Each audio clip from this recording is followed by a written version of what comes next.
Same here. What a treat. What an ultimate blessing. I don't even know how to respond to that other than mirror, mirror. Well, listen, we're going to get straight into this intro because there's so many things to talk about, to share about your journey. And honestly, as I was preparing for this interview, I was like, how have I been in community with this powerful woman for so long and never asked her any of these questions about her life and her journey and her perspective? And I think that's one of the things that's been so thrilling about this podcast and part of why I created the Women in Hip Hop Wednesdays podcast, because it's like each woman, and I think for me, particularly with Black women, there's just always such a rich history, a rich body of brilliant work. And if people are not conditioned to ask about, our genius or our contributions or our journey, they miss out. So I was like, wait a minute, there's so much I don't know about you. So let's get into this. Welcome. Okay, let me find my files. I'm so excited. Peace, y'all. Welcome to Women in Hip Hop Wednesdays, where we celebrate the genius, labor, and legacy of women in hip hop and beyond. I am your host, multi-hyphenate hip hop artist, MC, singer, songwriter, record producer, and the music midwife, Coco Peila.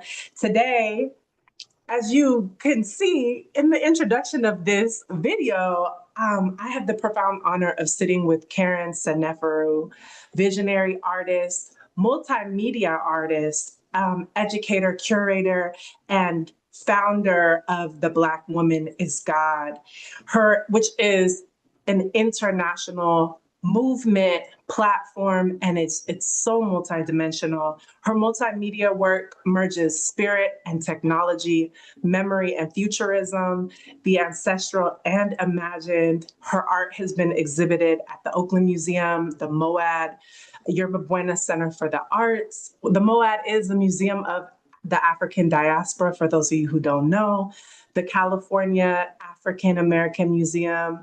How do I say this? Skirball? Go ball, that's it. Yes, and so much more. Karen's work builds portals, builds worlds, and builds us. And I can say that firsthand, dating back almost 2 decades, child. So family, hip hop heads, scholars, artists, please welcome the brilliant, radical, visionary Karen Seneferu. Karen. Oh my gosh, what an opening. I don't even know how to respond to that. I feel so humbled by your words. Your words carry so much vibration and so much transformation. So thank you for that, particularly at this time where my energy is, being really dispersed in ways that I'm ready for rejuvenation. So thank you for those words. Yes, Ashe.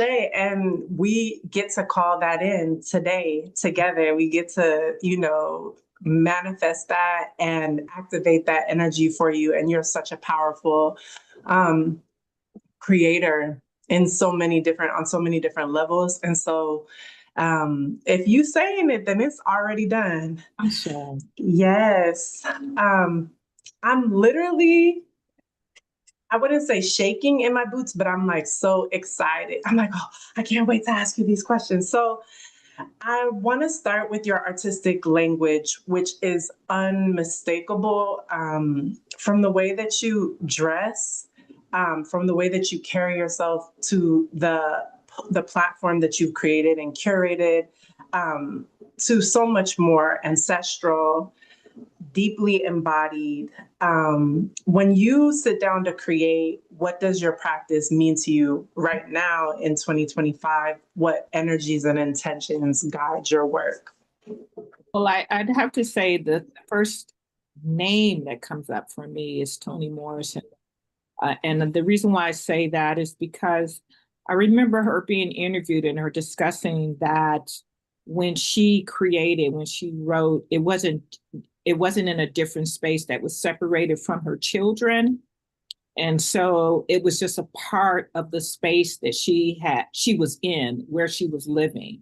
And so it wasn't like a separate, space that was, in of itself. And that is really, that has always been my kind of creative process as well.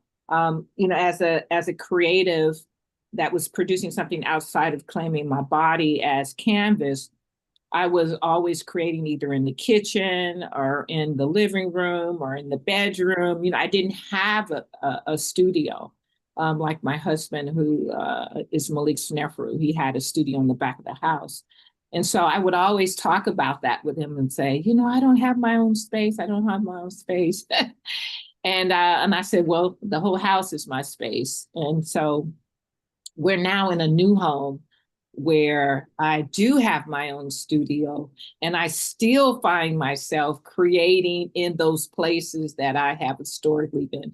So I think once I settle myself in the home and with my life as a caregiver and a curator and teacher, that I'll find myself comfortable to move into my own creative space that I've been making for myself here in my home for the last year. So I think it's just, taking over all the spaces is where I've been in the past, and where I'd like to shift and I think zero more in on myself and my own space to be more creative and see what emerges out of that. I haven't done that, and so I'm looking forward to that.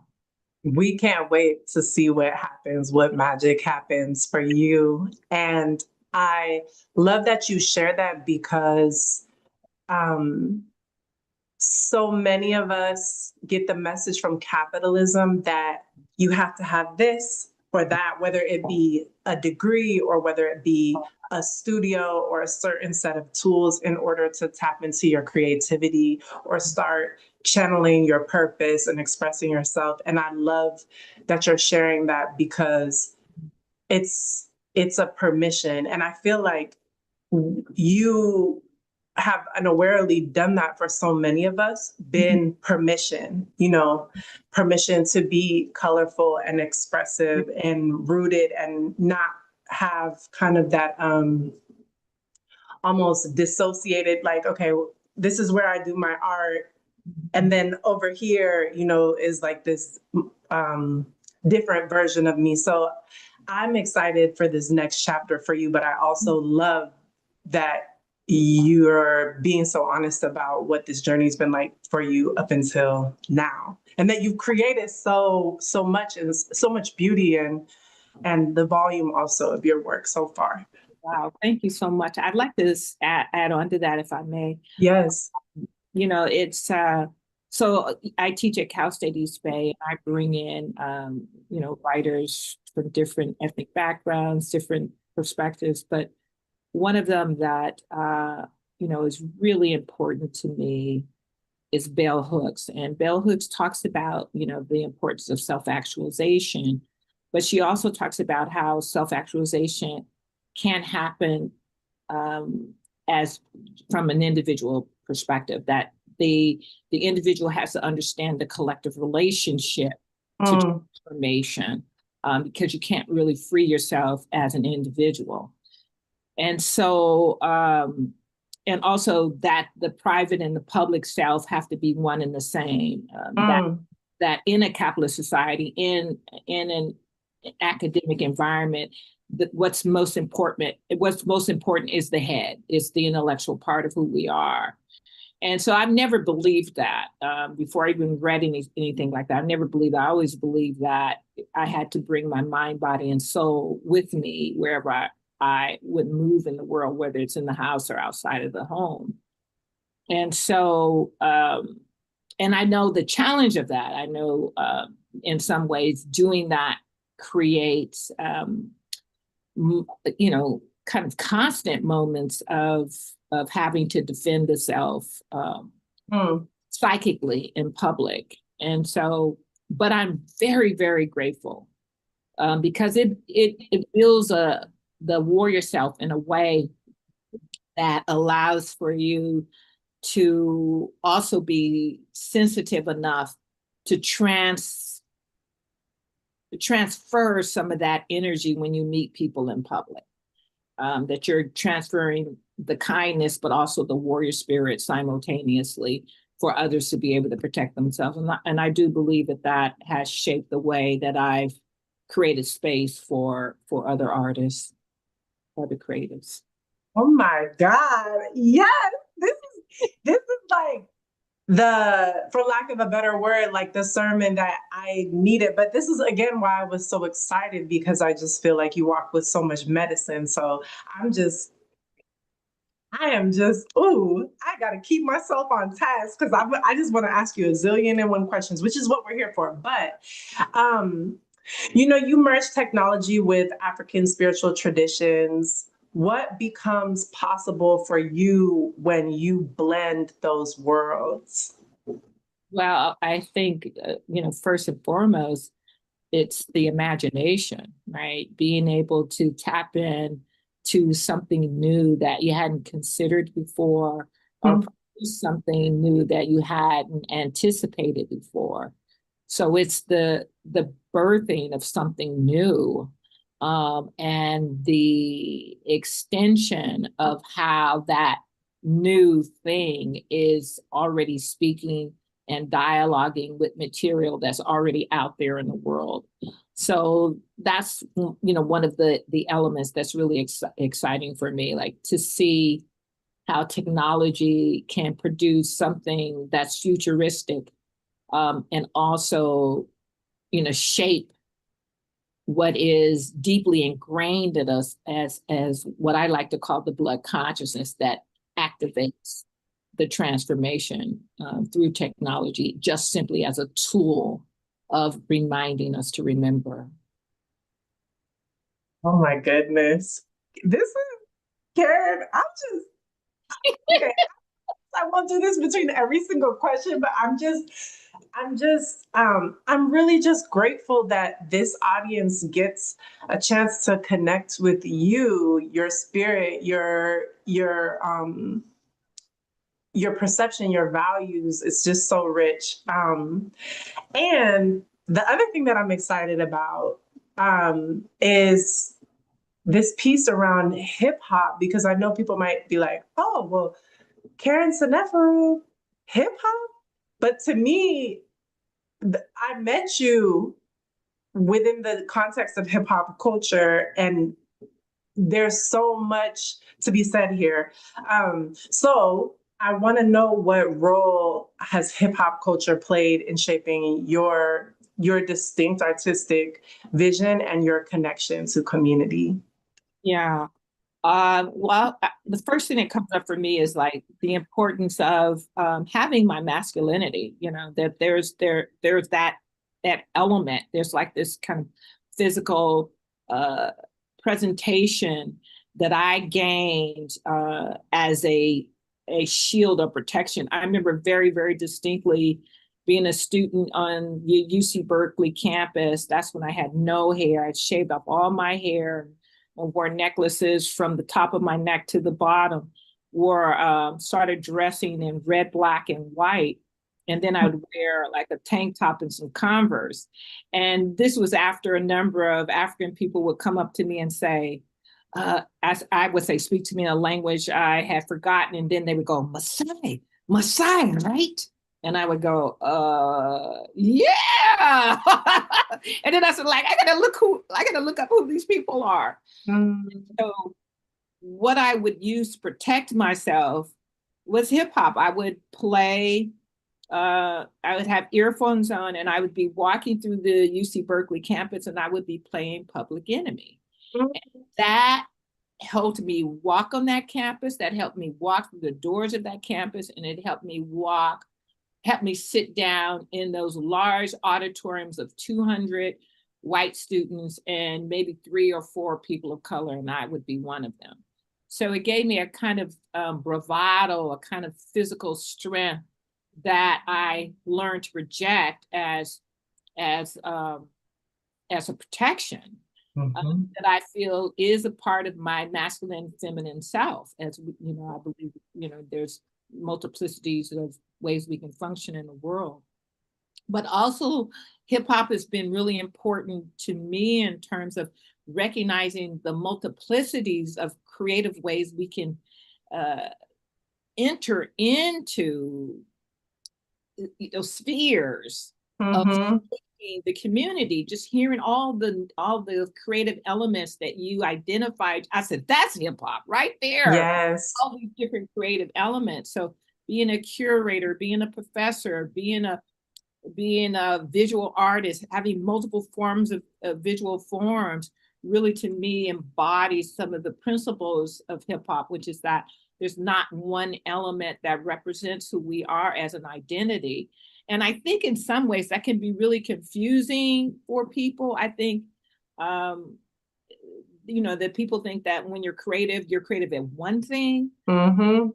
It seems to me very, very clearly, particularly Black women, we tend to be creative in a multiplicity of ways, and that Mhm. gets overlooked or somehow devalued. I remember very distinctly someone was actually attacking me for curating and also showing artwork, and I went, well, wait a minute, Mm. you know, why is that a devaluing of my ability? I'm actually creating the Black woman as God also for myself as a creative.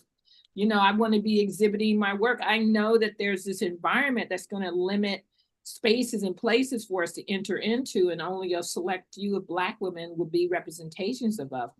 And so I didn't want that. So the Black Women's Code in part emerged out of desire to express my multiple creative outlets, but also to acknowledge, create a platform to acknowledge the way in which Black women show up as a multifaceted being. So I wanted to showcase that.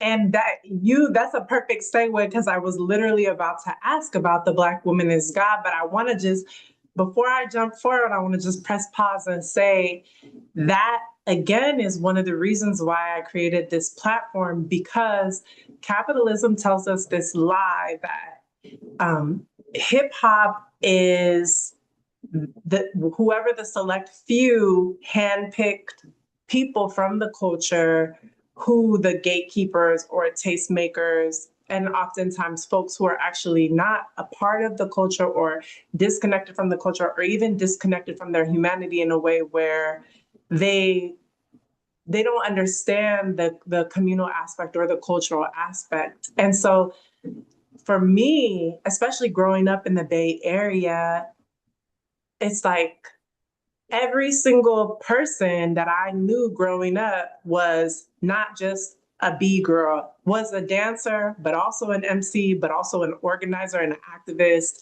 but also, and you could just list it out on and on and on. And I I've been chewing on like what in the Bay Area the culture made it like that, because I thought that that was how it was everywhere else, and when I traveled outside of the Bay, I was like, which is a whole nother conversation. But I think also part of why I want to bring on different folks from the Bay Area, because um, hip hop is us, and like you said, even if you think about like a DJ who decides to rock a set and bring on MCs and throw a party, the DJ is an artist, but also a curator, right? A curator of space.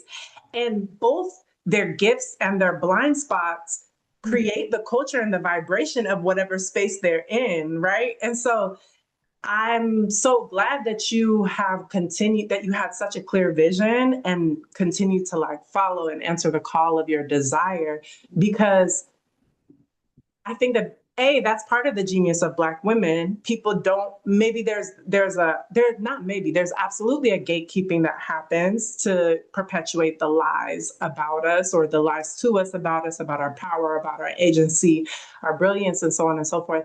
But again and again, you see Black women being like, okay, I'm going to create my own platform. I don't need your permission. And I love that about the Black woman is God. And I love hearing this about you. And so when we're talking about the Black woman is God, when you founded this platform, right, it wasn't just an exhibition, it was a declaration. And we've seen it send ripples across mediums, across media, across culture, far outside of the Bay Area, nationally and internationally. What is there anything else that sparked the birth of this movement? Yeah, well, I think, well, let me phrase that. Holding conversations with Melora Green. Melora Green at the time was the curator of the AAACC, the African American Art and Cultural Complex. And so I have to make sure that, I give reverence to her ability to recognize something that was in me that I didn't initially see in myself.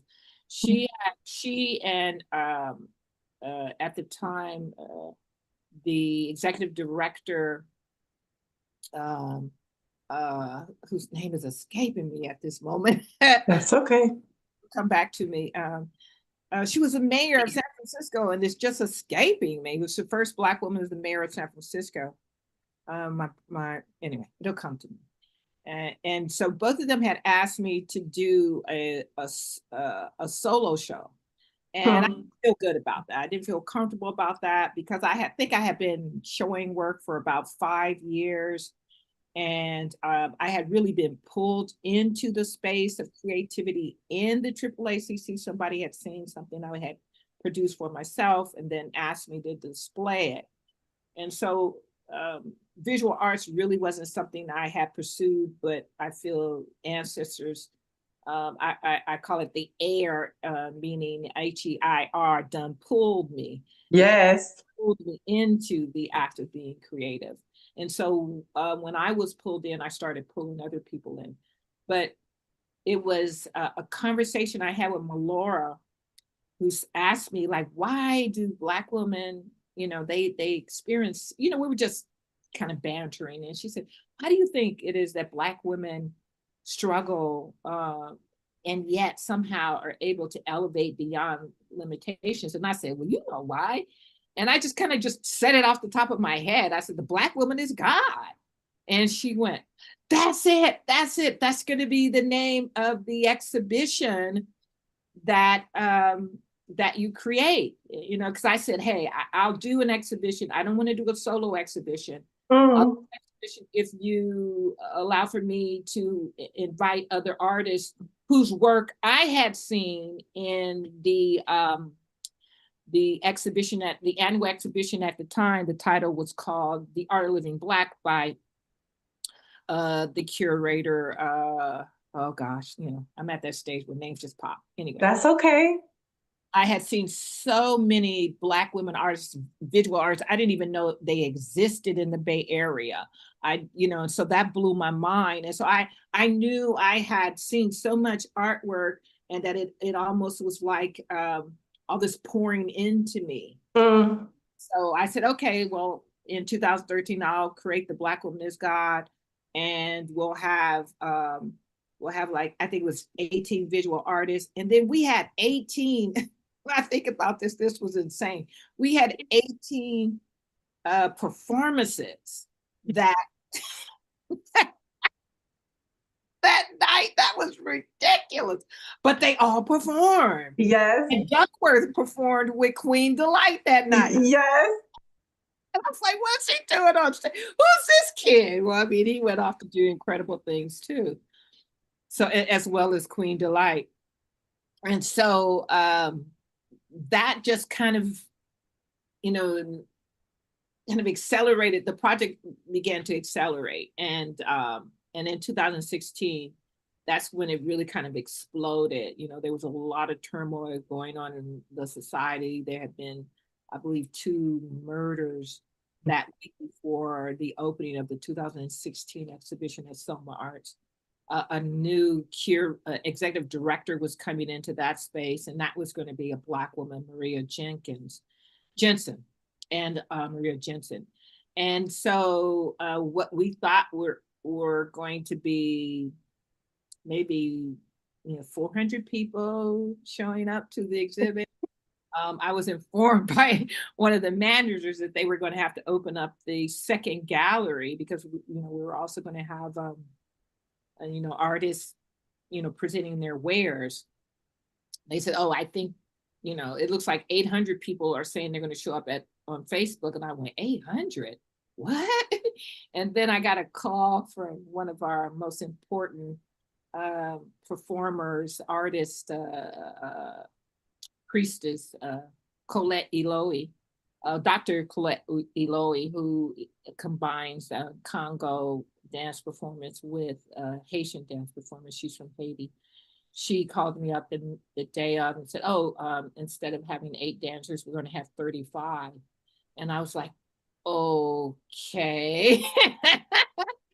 And then that's in the Black Women's God has really taught me to, what do they say? Let go and let God. So there's the God in me, and then there's the God outside of me, all the entities of the creative spirits that merge to make things happen. And so we ended up having 2,500 people show up, and it was really a celebration of Black women genius and creativity and in all of its forms. We had violinists playing, Tarika Lewis playing, Wikuji Chakalia, who was playing the trumpet. People started showing up that looked like twins. It was the most powerful. It was the most powerful we had, and then that was the first time we had a collective of Black women. I believe it was yourself, and it was Sister Ryan Yep. and Dom Jones. Yes, and you guys sang rapped God, the Black woman is God. And oh yeah, that's right. Oh my God, that was so powerful. Wow. Was that the year that Lalynn St. Just also performed, or that was a second, right? In the site? Yes. Okay. 2016. And so that really that not only shifted the Black Woman's God, but it shifted Bay Area art. We started seeing Black women in these major galleries and museum spaces in a way that didn't exist before, because yes, institutions, and I'm going to claim that these institutions saw what is possible when you bring Black women artists into a space and how transformative that is. So yeah, it's it's beyond me, really. I just heard the call, and that's what I try to do. I try to keep myself open to hear the call and then create the space, because it's bigger than me. So I'm being directed to orchestrate it in some kind of way, but it's bigger than me. But you said yes. There's a couple things. One, you said yes. I agree. 2, no one knows the journey that we walk on our paths, even those that may spend some time or a lot of the time walking next to us, or kind of meandering off on their own path and looping back, right?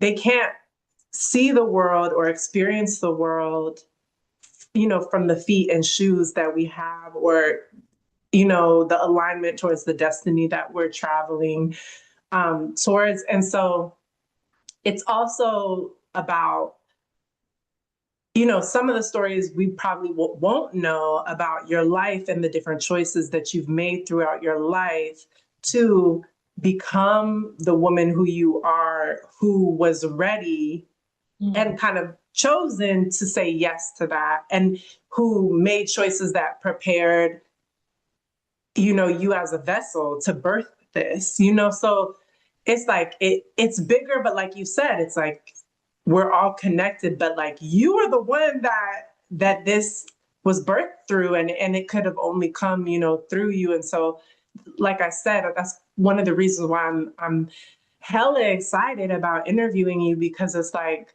so often, even those of us that have been doing like, decolonization work, trying to like decolonize our minds, that's a lifetime, multiple generations worth of work. And we were coming out of, you know, centuries, hundreds and hundreds of years of the the messaging and the systems telling us from every single angle, and just even creating conditions that we wake and sleep in and live and die in, that would minimize our sacredness, that would minimize our genius, our creativity. So I feel like it's so the Black woman is God is like,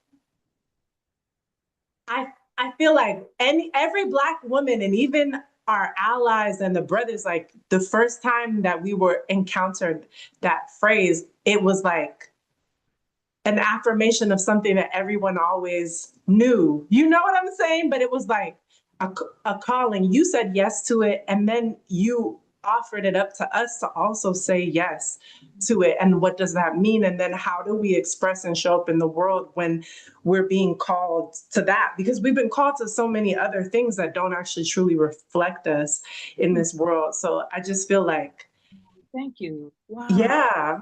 Sure. Wow. Okay, I think I should have tissue nearby or something. Yeah, get That that was tissue. so big. I mean, sometimes when you get put on a journey, you do the work, and at times the work feels effortless, right? At times the work feels effortless, and then there's a recognition that this is work, but you continue to go because because the spirit just fills you with the desire to finish it, right? Mm. Or to move towards whatever that particular end is moving you to. And to see, and also I want to see what becomes of it. I have there's what I imagine, and then once we come into the space, there's what we're all imagining simultaneously and separately in the same space. And so I'm always excited about what we can produce as a community. And so I'm very very grateful that I heeded the call. Certainly when that large event happened, the largest one that we had in 2016, and then COVID hit, and then there was all these different transitions that we had to make. I was at Sister Tracy Bartlow's home. I went by Yes. her place, and then I was in her backyard, and I was standing in front of her large collard greens, and the sister came over to me. I love us. This sister came over to me, and she stood next to me, and she didn't look at me, but she said she wanted to share, and she said, "You're not the first to say that Black woman is God." And I went, I didn't say anything, but inside I was like, "Yes, that's true." She said, "But you heeded the call." Yeah. I said, "Yeah, thank you." And I wouldn't know where she was going to put Yeah, that. he was like, okay, wait, hold up now. What's happening? And so, I really appreciated that moment. But oftentimes when when it was when the project in 2018 moved outside of Soma Arts into multiple gallery spaces and even into Oakland, and it was in Ashar Ekendayu space, Mhm. important creator and producer and community activist and builder Yes. in Oakland, in the Bay Area and outside of the Bay Area as well, internationally. Uh, she had the Black Men's God in her space, and and I asked her at the exhibit, at the opening. I said, "How are you doing?" She says, "My eyes are just so wide open. There's so much going on." I said, "Oh yeah, that's how I feel." That's how I feel. Just like it's, you're like super vigilant, and you're being, it's like all of the senses are being tapped at the same time. And yeah, so it's I'm very grateful. I'm very grateful to the project, and I'm really grateful that I'm continuing it this year. I wasn't sure if it was going to happen because of the really having to take on major caregiving for my mother, who's 92, my brother, who's 68. Mm. And, I come from a family of six. I'm the fifth of six, and I do believe in numerology. And five is the is divine order. Mm. So I do believe in that. And all of my siblings before me and the youngest after me, they all ended up either in mental institutions or prison or both simultaneously. And I always say that the mental institution I chose was the university. Yes. Yes. Right. And That's a word. That's a whole word. I'm like, give me pause for a second. once I understood that, I was determined not to go insane. And Mm. um, I was able to pull from it what I could, and this sister, I have to identify people who gave me direction. So the sister Tarika Lewis, who was teaching African American history at Berkeley City College, BCC, she took me under her wing and gave me a lot of knowledge and information. And Mm. we even did a kind of art gallery slash spiritual practice in the building, and that's really where I started to recognize the importance of the spirit in academics, and that they can merge in the same place, or art and academics, and that they can emerge in the same place. And so I'm really grateful to her for calling me in to create and produce in that manner. And that's where, we were able to develop, I think, our initial um, collaboration, in the classroom, at BCC. Mm-mm. You know what?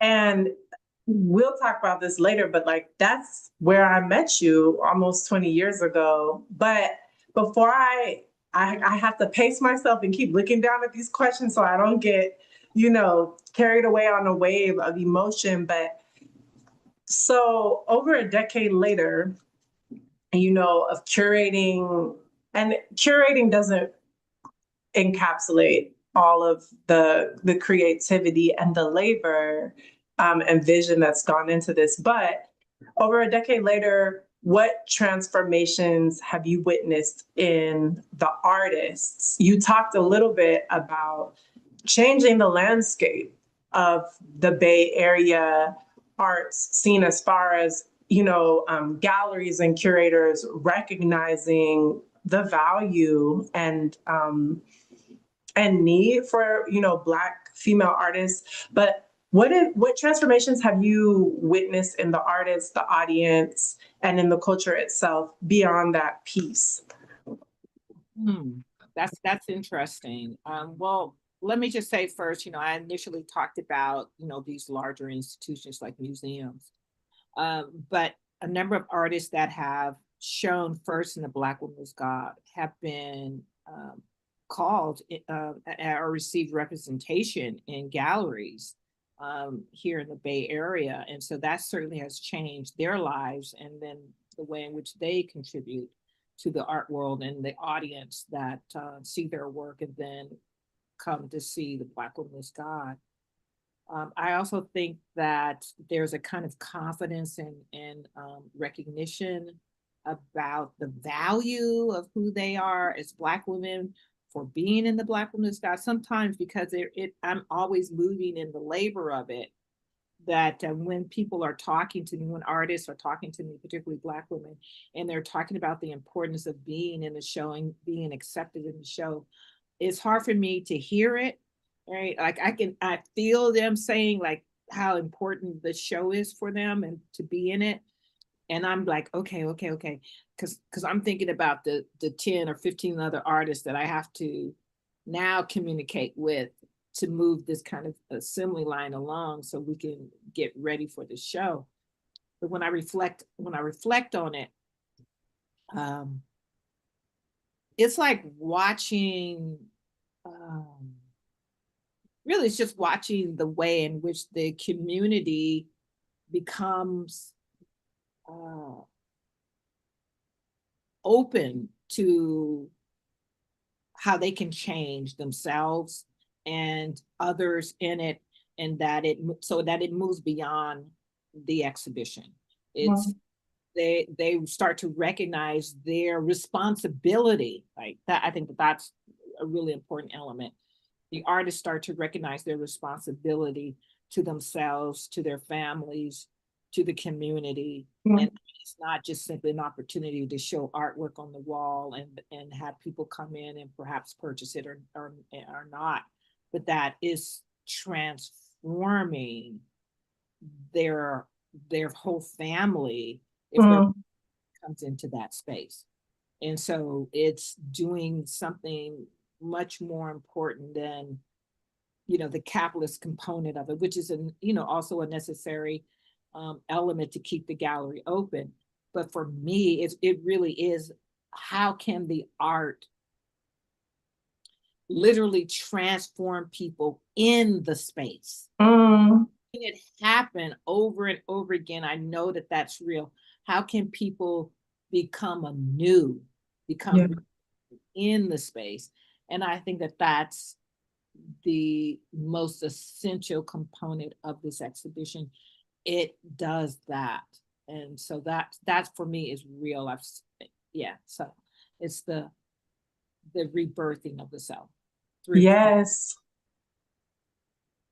Yes. And, I'll ask you this question again later, but I think it's worthwhile to ask it a couple of times in a couple of different ways, which is, I remember reading the newsletter this year when you wrote about the open call and about, what this year has been like for you as the primary caretaker for your brother and your mother, and that you were considering, not doing it just given capacity. And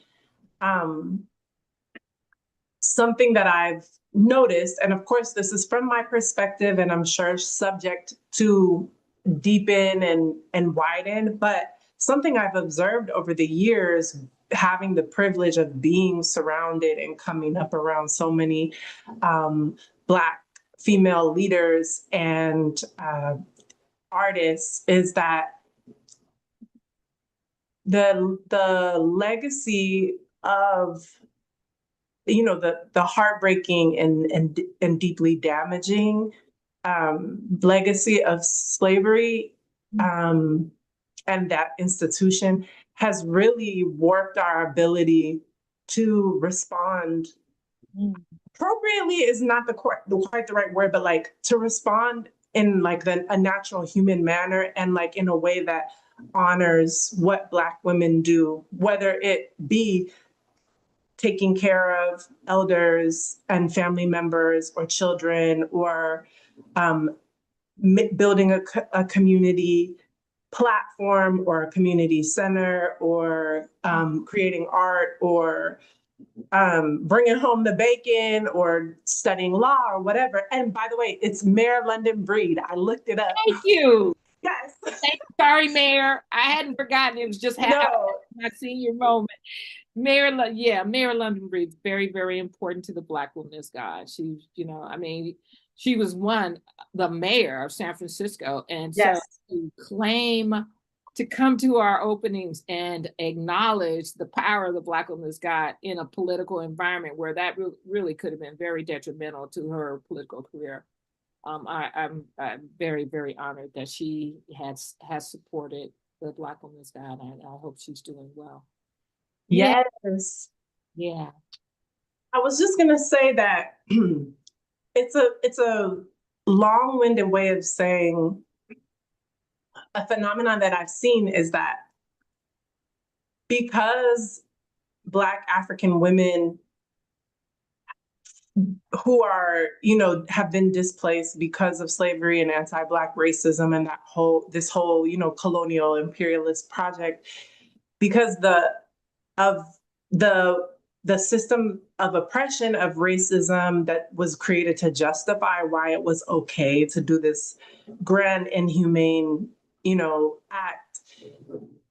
I see that people, including ourselves as Black people and even as Black women, the conditioning is so deep to not respond in a natural way of seeing someone do a big body of labor or do something beautiful or powerful and respond of like, how do I help this? How do I support this? How do I invest? And I try not to use the word support because support is almost like I'm doing you a favor by supporting you.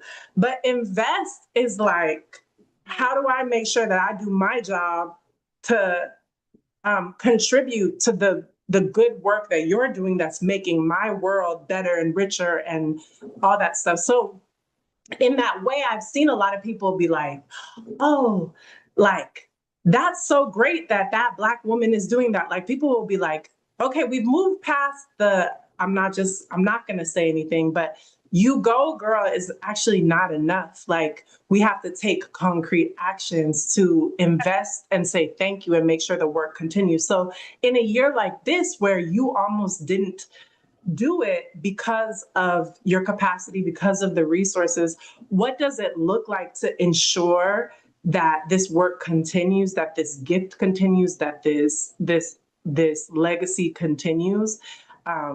What's a concrete step that people can take? And like I said, we'll come back to it, but I just really want, and you can also share what your experience has been as far as concrete dollar amounts or ways to support it. Well, definitely Black women, the Black Woman is God could use financial support.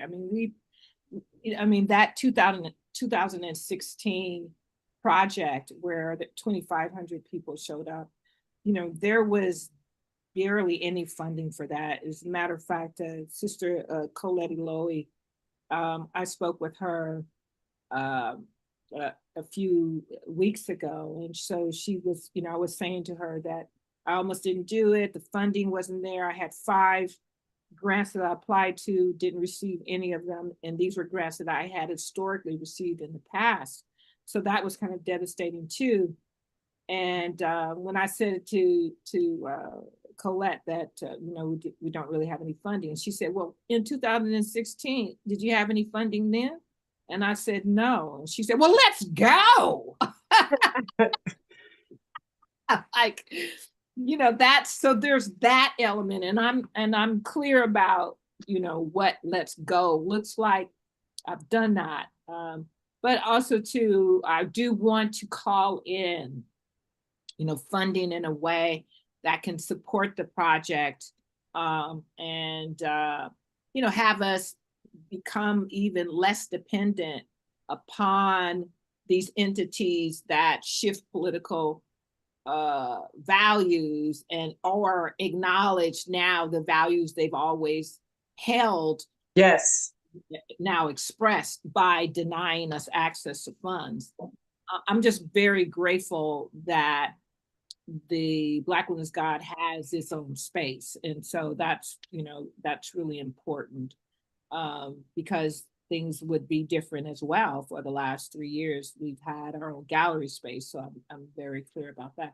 So definitely people can reach out to me and support the Black Women's God financially. That would be great. And also, if people would like to participate and support the Black Women's God in terms of the infrastructure, that would be definitely welcome. I've worked, I think a part of the challenge too is not just that the community says, well, you go, girl, you got it, you show you got it, but also I tell myself that, and Mm-hmm. myself up in a way that suggests that I need help, right? And so, I want to, I have coveted this baby for a while. I used to say it was like a giant baby, and sometimes I couldn't tell if the giant was running past me and I was trying to catch up with it, or if I was running in front of the giant and it was about to run me over. Mm. So I'm at this place where I'm really open to financial support for those who want to share and continue to see this project exist, and also those who want to volunteer their time for the building of the infrastructure of the project for this year. So yeah, I'm very open to that. Good. And what's the concrete, like, how many millions of dollars would set the Black Woman is God up to be able to continue, and be able to continue in a way that is not exploitative and extractive of your life force, energy, and labor? Like, there's a way that when we're being well compensated and resourced, you know, Black women, we have, I don't know if I want to say perfected the art, but like by way of survival, it's like making something out of nothing, and people continue to just like be aghast, like, how, where did it come from? And that is miraculous and beautiful, but also it also is like what they've seen in those studies when they find out, like, wow, we look 30 years younger on the outside, but on the inside we have autoimmune diseases, we have different chronic issues, or even can go for a certain amount of time and then, there are big impacts. Plus, it's not just about being the container or the vessel and carrying, right? Like, what would your life look like if things were well resourced? So you can say anything about what I just shared, but also give us like the dollar amount, because there are different people out there who have a big old chunk of resource and do have aligned values and are looking for where do I invest this? Wow, that's so powerful. Malik would be really happy to hear that too, because he's always like, okay, millions of dollars, millions of dollars. And That's right. So I would say for me, comfortably $5 million to push this project out for the next 5 years, and to really be able to move beyond any kind of independence that would require us, or move beyond the dependence of these art institutions, these grant institutions that have its own particular agenda, and wants the Black woman's God to convey some of that for their own purposes. So, and that would help build the infrastructure, that would bring in young, students who want to gain skills in curation, who want to know what it's like to run a gallery, who want to know what it's like to build the skill sets to hang work, to put up the markers for the exhibit, pay artists to have workshops, all the elements that we were doing housed under some arts, but that we're in control of ourselves, and therefore have a lot more creative outlets to express really what the Black Woman's God could produce. I mean, we were doing the Black Woman's God under a kind of environment that was always trying to limit us in some way. Even here, like it was, there was always this kind of like, okay, now you got to bring that down. That got too big. You need to bring that down. And so then I'd have to figure out how to navigate around that and still have it as big as it was before. And so I'm really excited about having our own gallery space. And so, yeah, we need funding for workshops. We need funding for programs where we can bring young people in, children from the elementary schools to see the artwork and be transformed, Yes. able to create in there. So I would say $5 million would be a great start to move this project in a way where one, I wouldn't have to teach anymore as well, even though I love teaching. I absolutely love teaching. It's my first element of creativity, really. Yeah. I to teach and to curate and to direct and to produce my own work and to be a caregiver, something has to go, and it's not going to be family. So and I'm at that almost at that retiring age, so I would really like to my next journey to make the Black Women's Guide something that is beyond the limitations that have been set. Yes. Yes. And I just want to say that so there's this woman, a business coach, a world-class business coach. I don't know if you've ever heard of her. Her name is Rachel Rogers. She's a Black woman from Queens, New York, and I'm a part of her community. And I'm in her mastermind right now, the Hello 7 mastermind. She has a company, an 8-figure company called Hello 7, and it helps marginalized entrepreneurs scale their businesses to 7 figures and beyond. And one of the things that she says when she coaches folks, and that she's said to me when she's coached me, is making money is easy. Or like, yeah, you can totally do that. Like when I was like, I don't know, I'm thinking about, selling my album for $1,000 per capsule. And I think when people have gotten used to watching us kind of like hustle and grind and like, you know what I'm saying? Yes. People are too comfortable with that. Like, I think, and I know that it's completely possible that the resources are there where it gets to be easeful. Like I'm just imagining that $5 million just like kind of landing in your life like honey, just like just pouring in, like really easy. And again, I feel like it's about us having these conversations to shift the paradigm from, Absolutely. oh, will you please support me, to this is essential labor. This is life-saving labor. This is life-affirming labor. This is the seasoning that without it, it ain't gonna taste like nothing. Without this, this is the color in the world that you need to experience. So it's just like, I know for a fact that prosperity and that resource is on its way to the project, on its way to you. And again, just I love the idea of, and the thing is that teaching, you still teach. You teach every time you show up. You teach when you walk into a room. You teach when you say yes to this calling, and then you build an entire world where Black women get to come out of hiding and shrinking and playing along with other people, people's comfort of like us being humble and not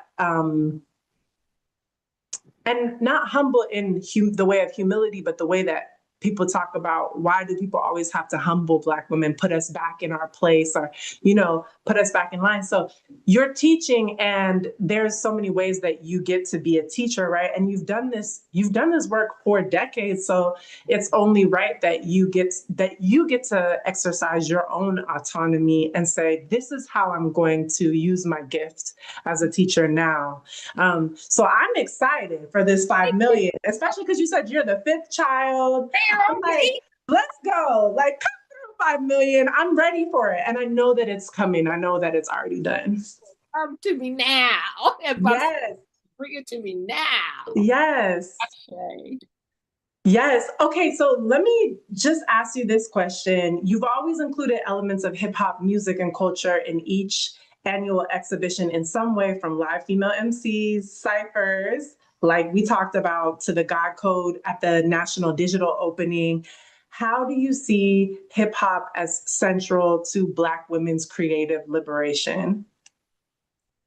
I think it mirrors what Black women have always done. I think one, it's been essential for Black women to be multi-talented.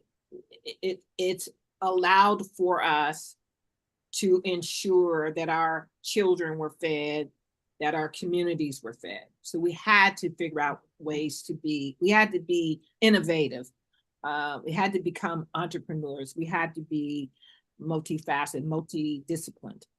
And so hip hop lends itself with all the different elements of creativity. Hip hop lends itself to a kind of history that's already set up a platform for how Black women function in the world. So to see Black women enter into that very male dominant form and establish their own voice, their own creativity, their own sensuality and sexuality in that space in ways that pushes back also against exploitation and exploitation of the Black female body, is to me essential to being a Black woman just walking into the world. So hip hop and Black women in hip hop mirror how we can be in the world. It like the Black woman is God, it is transformative in how we can be in the world. And I oh my gosh. Okay, so one of the artists who I've been watching and listening to is this young hip hop artist named Lil Sims. Have you? Yes, yes. Okay, so this human being. Girl, let's go. Okay, this human being. She reminds me of the Black woman's God so much. In terms of what she says, how she presents the Black female presence. And one particular song that I love, I showed it in class and I had to stop myself from crying.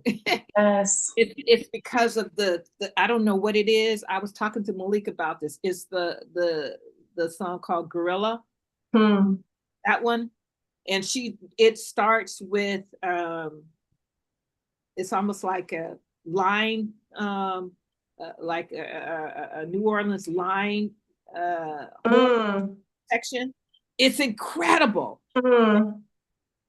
And she's standing in front of a home, and everybody has like handkerchiefs on, and they all have these horn instruments, and there's just something about it that's so uplifting. Just the beginning, the intro, and then there's one part where she's dressed with some white overalls and she has an A's hat on, and I'm like, giving a nod to Oakland, and she has a tennis racket and she's hitting paintballs.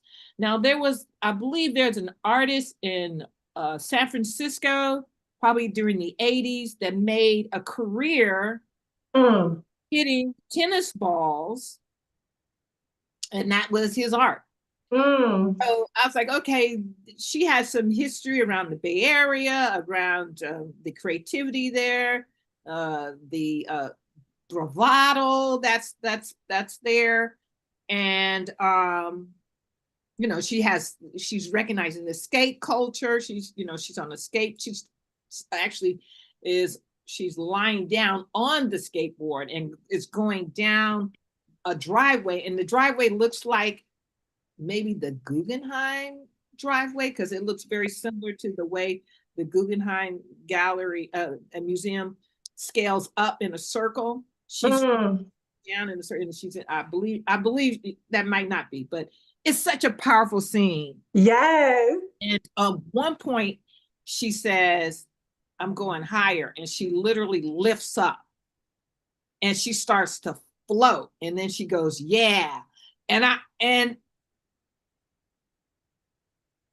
Man, to me, that's Yes. transforming the viewer. The Yes. music, that visual, the lyrics, she is hip hop. She is the Black woman is God. Mm. And she is mirroring that we can be creative, we can know about art, we can, and visual arts, that is, she says she invests in art. Yeah. Yeah, you know, so that particular it's almost, it's an anthem for sure. It's an anthem. The way it opens like an anthem. So hip hop is Black women in hip hop, like yourself, like Ryan, like Talia. Mm-hmm. What's the young sister that was in God Code? I wasn't familiar. Cheyenne G. Cheyenne G. Okay, so having you guys come into the Black Woman is God, be willing to share space with one another, Yeah. not knowing what you were going to do, but I knew you guys were Mad lines. oh yes, Mm-hmm. powerful. And I was just waiting to see how I was going to be transformed. And Mm. yeah, hip hop is, Black women in hip hop is so necessary because it reflects what is needed to self-actualize. It gives us the skills. It shows, here are the skills you need to self-actualize as an individual, but also how you then come back into the community and self-actualize, and thus create the opportunity for others to mirror that back to you. Yeah. Yes. Oh, Karen. See, I knew. I just knew. I just knew you was gonna bring the truth and the goodness and the vibrations. So I would love to just play a little bit of the Little Sims song Gorilla and Yeah. just vibe out to it. Oh, some young person is having a full meltdown. I hope someone is being gentle and patient with them as they have their feelings. Okay, let me see. We're gonna share and just listen to a little bit of Gorilla. Okay, let me. We're gonna find computer audio, share, and then let's see. Tell me if you can hear it. Hopefully, I won't get any commercials, but we'll switch it to something different. Okay, let's see.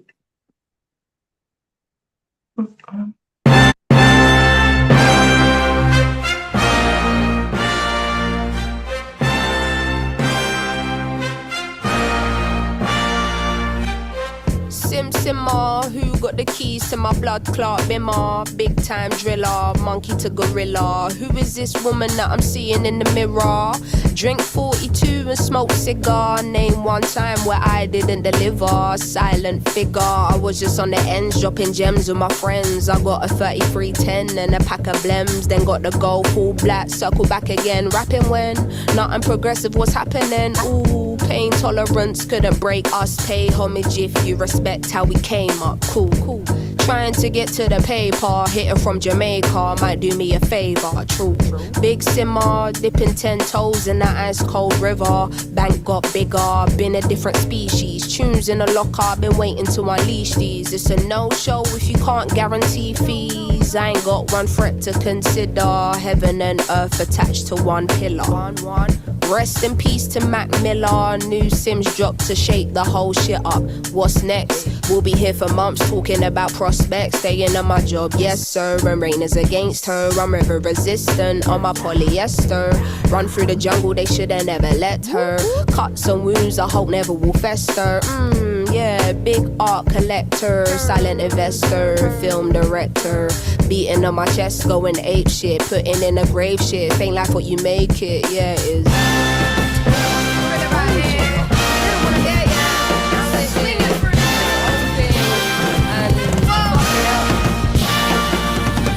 Cutting through the jungle in an all black fitted hat, low, incognito living. Introvert, but she ain't timid. My art will be timeless. I don't do limits. Be very specific when you talk on who the best is. How can I address this? Basically, the rest is almost like to me what a stain to a vest is. You ain't dropped nothing in my eyes I'm impressed with. Please don't be offended. But I'm not in the business of pretending. I got lines if you wanna get renting, or find the agony on and get venting. Stop flooding my mentions with bullshit, talking on Sims like she's someone you went school with. Awkward. From day been the cool kid, raps lost hope and faith I'm restoring. Don't ask my opinion on shit, cause to make you feel good about yourself is exhausting. I got bangers out in the world soaring, and I got bangers in the vault I've been hoarding. Yeah, true, I got tennis in the morning. Before I start swinging, that man's gonna need a warning. Red light whenever I'm recording, red light on the forehead of the informant. See, I'm the only one on Gorilla. Sims is back here, just got Rilla, yeah.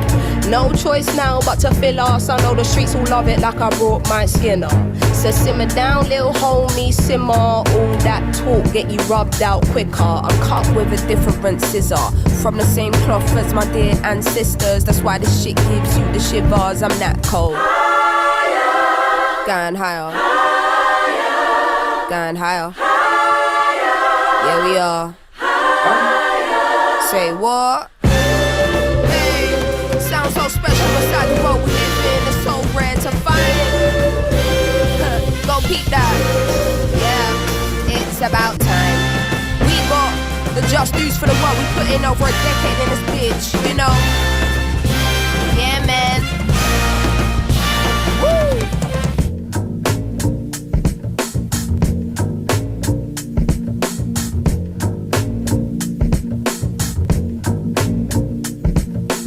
Say he never called another woman me or more, so I opened up the way and now he adore. Did it on a wave, I don't play, get you seasick. Charged up, fully barred up, I'm unleashed in.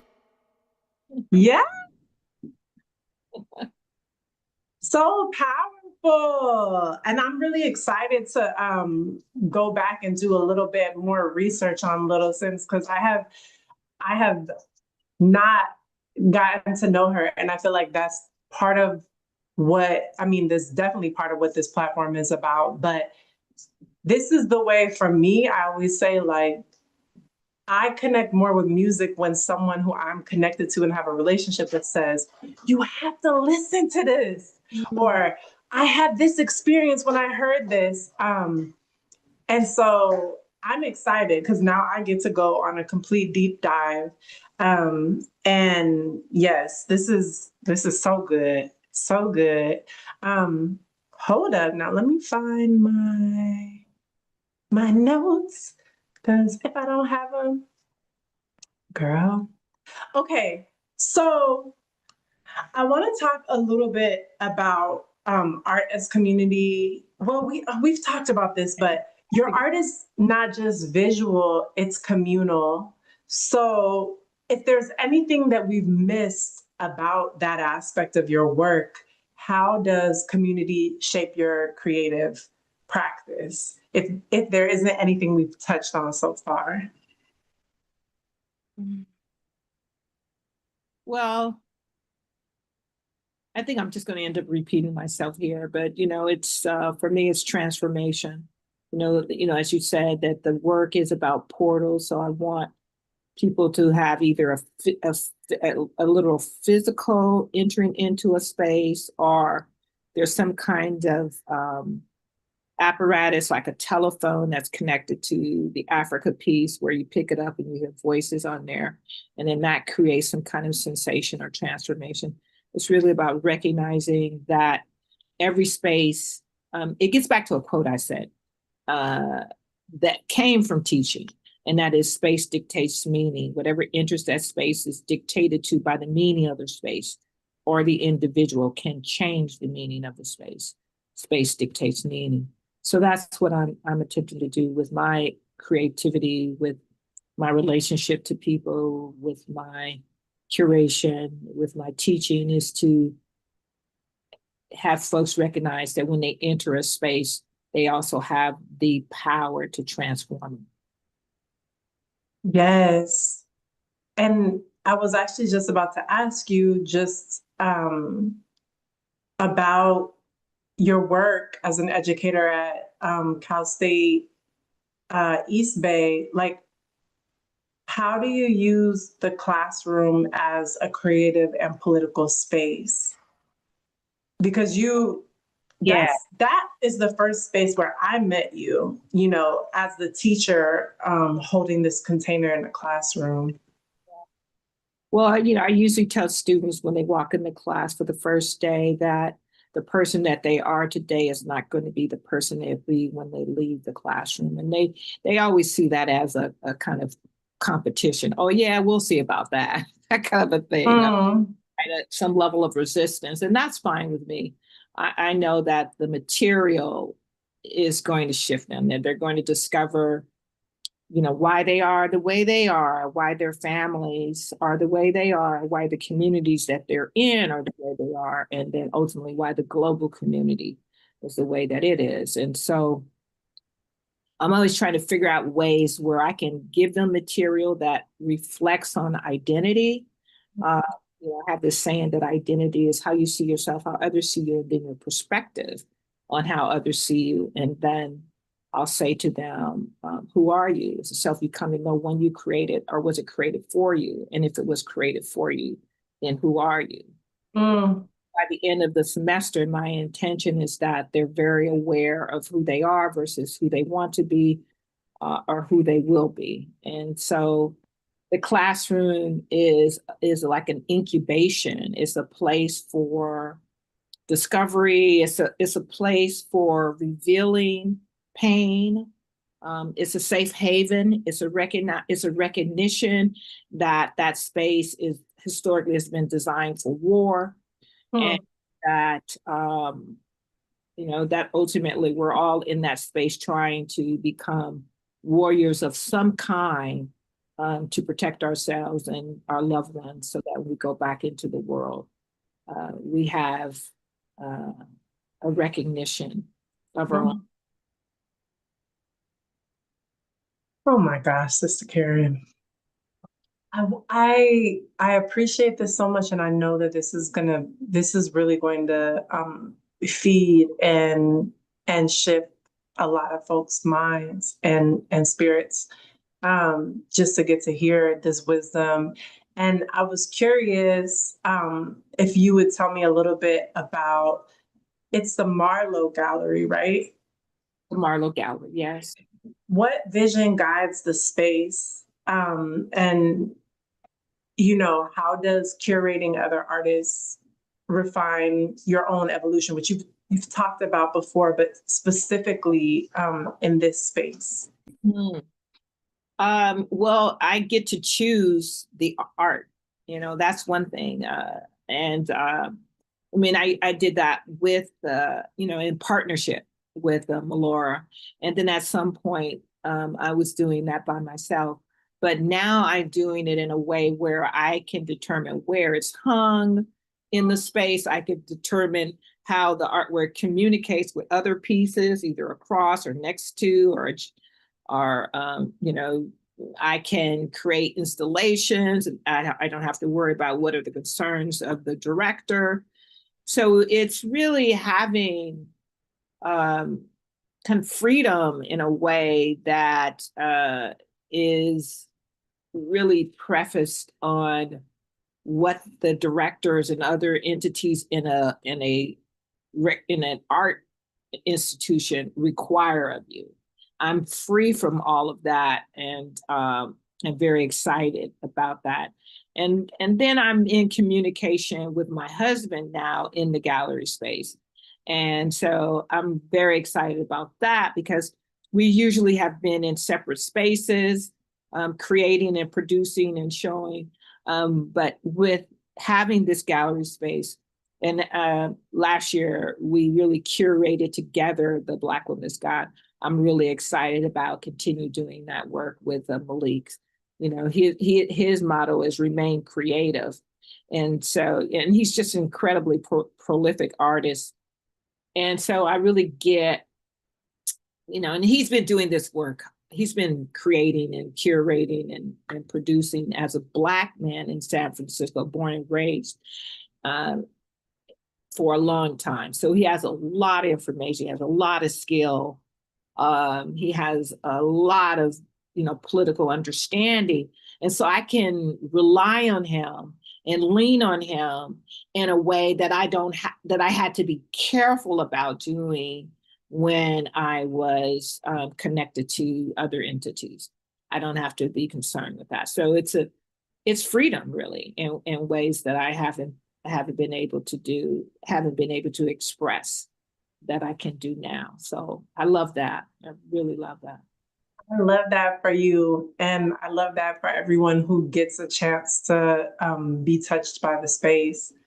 I'm going to ask you a few more questions. I won't hold you for too much longer, even though I feel like there should be a part two, maybe after the opening, or, next year, further before the submission deadline. But can you talk to us about what threads of diaspora memory appear most consistently in your work as a multimedia artist? Ancestors, but the ancestors talking to me, revealing to me what they want to do, what they want me to do, hearing that, obeying that, trying to get things out faster so I can get to the other work because there's not just one ancestor speaking to you, right? So just being open to just loving that as I'm hearing my ancestors speak to me, I'm simultaneously finding them through ancestry.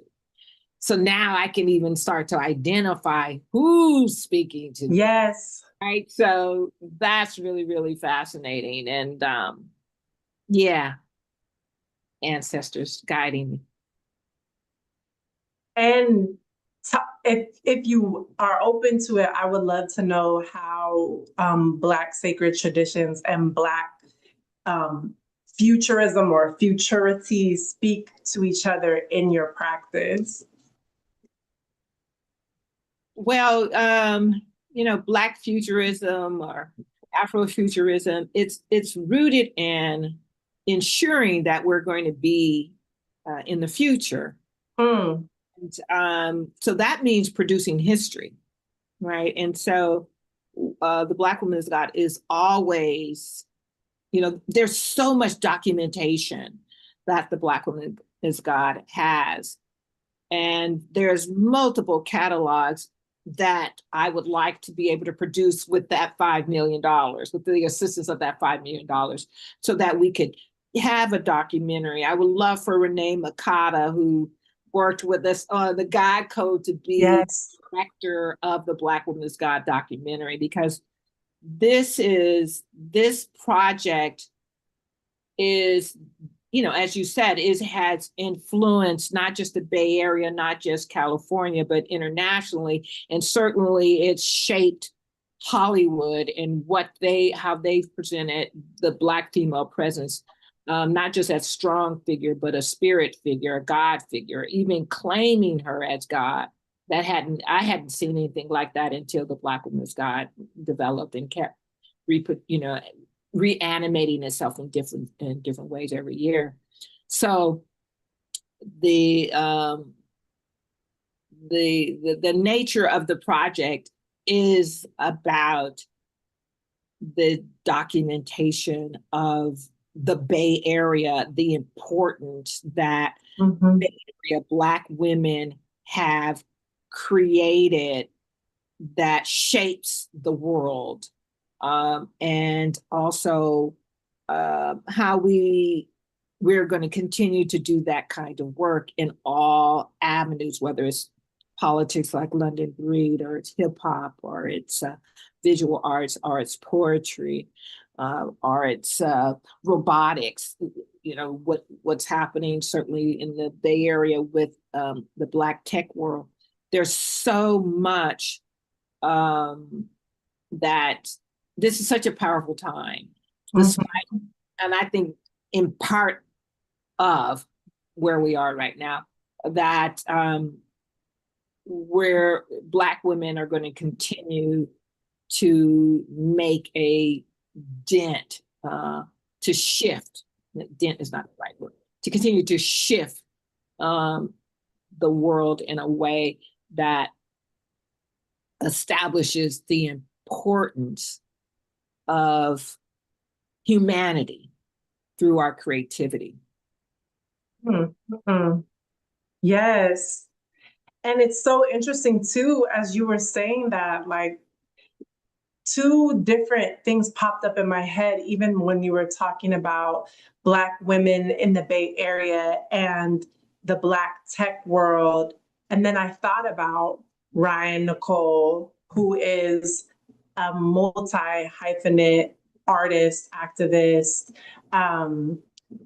screenwriter, rather playwright. And I was thinking about that hip hop musical that she and her co-writers just released called Co-Founders, that had Black, the protagonist is a young Black woman, right, from the Bay Area who is into tech and has like a certain genius. And then I was like, oh snap. And then Shanaka Hodge, Yes. with Ironheart, and that Black female protagonist who's also like has this tech genius happening. So I never actually connected that as even being like part of the legacy or the landscape too, because of what people, and these are both Black women who were born and raised in Oakland. That's right.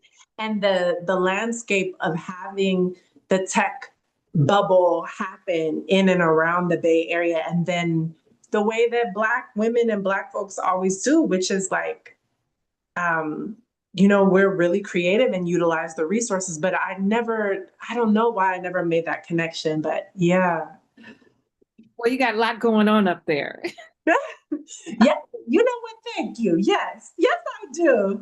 I want to ask for you, what which local grassroots women in hip hop, local grassroots and also major women in hip hop, and which, iconic figures influenced you growing up, and how do they continue to inspire your work? Wow, that's a big one.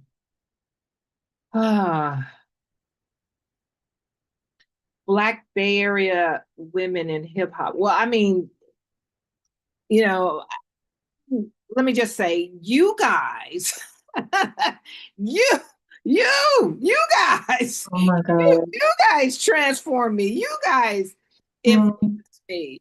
That's what's important to me. I wouldn't have asked you guys to come together Yeah. if it wasn't recognizing how important your creativity has been for my growth. So, when I see you put out a new vid, I don't know. One, it's just, I don't even have to hear what you're saying. I can turn the volume down and watch your mouth and eyes. And I'm like, what's she saying? I know she's saying something. Yes. You are so animated, and that animation elevates the spirit. It really, it's so just seeing you perform and smile while you're doing it, even though you're saying something hard. That is, you don't see that. You don't see that much. I really don't know anybody else that does that. So definitely hearing you, definitely hearing Sister Ryan, such a powerhouse, such a powerhouse. Yes. So I would say, really, you guys have been so important to me as and certainly Oh my gosh, I would love to get her in the Black Women's Guide. We've been talking off and on. Oh, I'm having a senior moment. I'll come to you. Darn it. Starts with an M. Oh, what's the name of this sister? M.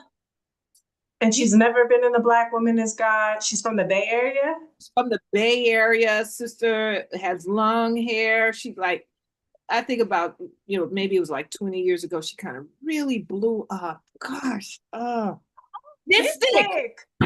Yeah. Yes. Mystic. Yeah. Just very influential for me when I was coming up, raising my child, male child. Just hearing her voice gave me a sense of calm, and that I could do this as a single parent. I could raise my son, and that he would be safe.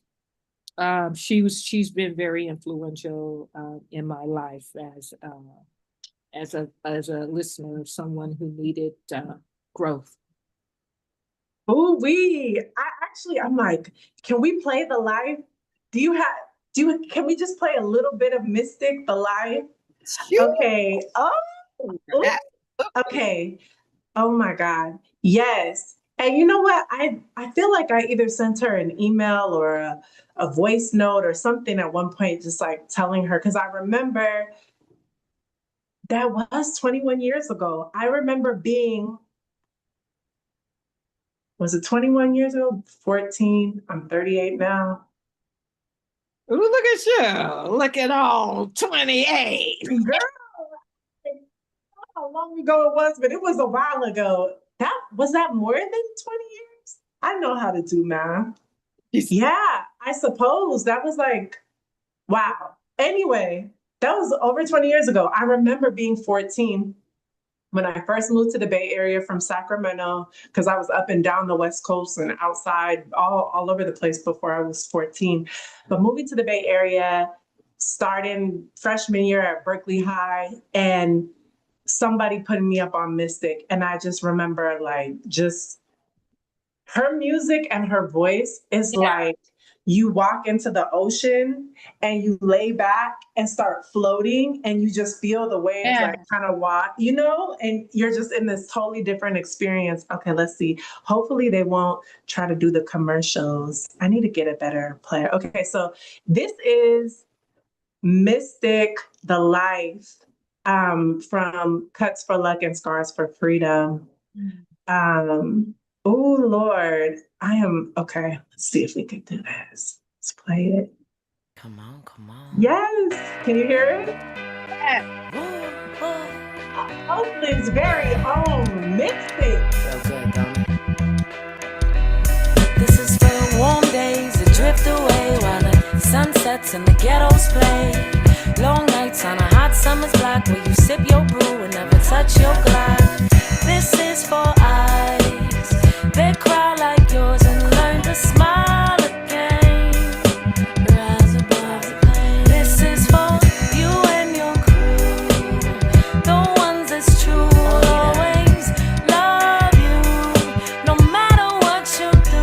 It's the light, the light, the light, the light, the light. It's the light, the light, the light, light. It's the light, the light, the light, the light.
Oh, wow.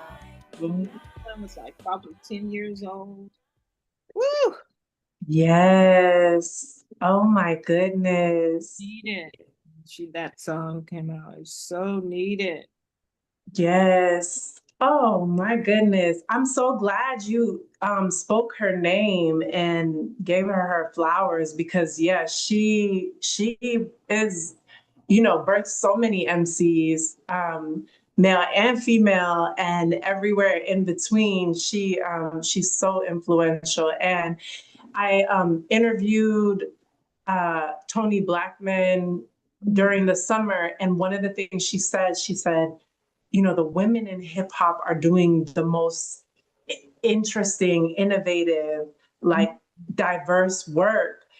Because as you know, Mystic is also an educator, also an activist, also just like deeply rooted in the community. Not just she has an integrated practice that isn't just about standing on the stage and performing, which that's no shade to that can be someone's offering and their gift. But I'm so glad you brought her up. Okay, go ahead. Yes. So, because I don't want to be, I don't want to neglect this important figure, certainly to me, to the Black woman's God, and that's Zakiya Harris. Yes. Yes, and she also created a song called "The Black Woman Is God," and I'm really grateful to how much she was one of the sisters that just say, okay, what can I do? How can I help you? All right. So I was saying, well, we need some grants. And she said, oh, I have a friend. Let me introduce you to this person. And the person was writing these grants for us. And I said, well, I want to make sure that you're written in the grant. She said, oh, don't worry about it. Zakiya took care of that. And I went, what? So when the Black Women's Guide was able to get some funding, I made sure to take care of Zakiya and let her know that I really appreciated her gifting me in that way and without saying anything, just yes. Yeah, so very important figure to the Bay Area, helped produce one of the most important hubs in the country, which was the Oakland hub with a Yeah. She created a program, black folks in recycle and in ecology. So she had that particular project. She was performing, raising a child, just an entrepreneur, and now just doing major work of cleansing Black women from trauma in Mexico. So she's just this beastie from the beginning. Yes. And now, just an incredible human being, and very grateful to have had her in my life, and also a contributor to hip hop from the Bay Area. So. Yes, and you know what we did on maybe a few. Maybe a month and a half ago, I stumbled across this clip on YouTube that was 19 years old and we were somewhere in Deep East Oakland.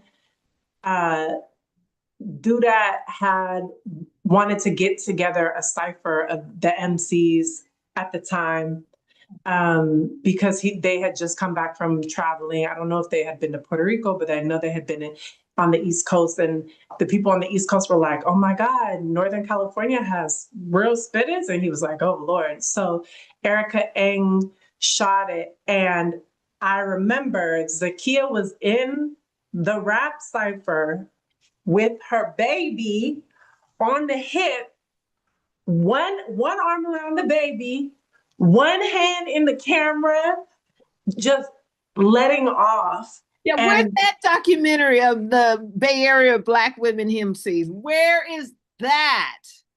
I'm telling you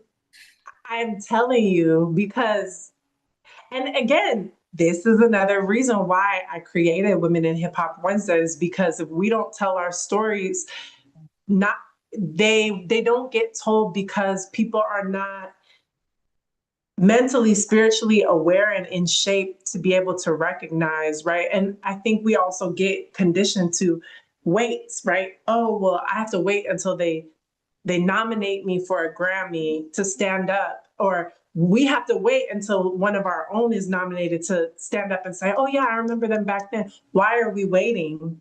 We are all of us are history in the making, have made significant, really valuable contributions. And again, that's the thing, the difference between the mainstream industry platform versus hip hop culture. There are more names than you and I will ever know who are important contributors to the culture, and that is a reflection of the world at large, right? Some people's names we'll never know, who live and die and love and contribute and build and raise children and do all types of important things. So it's so important for us to kind of take back the power and not wait for the, tastemakers or gatekeepers to say, oh, like, you've been nominated, or we recognize you, we're giving you this prize or this award. So I would love to see this Bay Area women in hip hop documentary. And it would be very profound also to see all the other things, like you said about Zakiya, all the other projects and contributions and work. Oh my goodness. Okay, so we're gonna have to put a playlist down below so that people can hear these songs. You talked about the God Code, and we talked about this earlier. So I wanted to talk about us for a moment. The first time we met, 19, almost 20 years ago, if my memory serves me correctly, Talia Taylor was taking one of your classes, right? No, I think I bumped into her What? on the campus at BCC. And I had been working out, I had this project of how I was going to bring art and literacy together. And I had, one of the things I trust is my ability to recognize a moment of opportunity and Yes. see, right?